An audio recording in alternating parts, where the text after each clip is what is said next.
Welcome back to Guide with Samuel.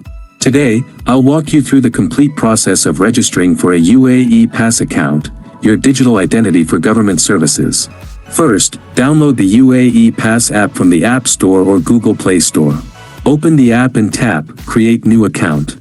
Next, you'll need your Emirates ID and a UAE mobile number registered under your name. The mobile number must be active and able to receive SMS. Then, follow the in-app instructions to scan your Emirates ID.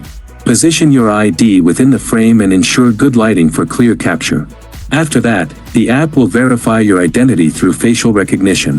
Follow the prompts to move your head as directed for successful verification. You'll receive an OTP on your registered mobile number. Enter this code to verify your phone. Once verified, create your secure PIN for future logins. Your UAE Pass account is now active and ready to use across government and private services. If this registration guide was helpful, please like and subscribe. Thank you for watching.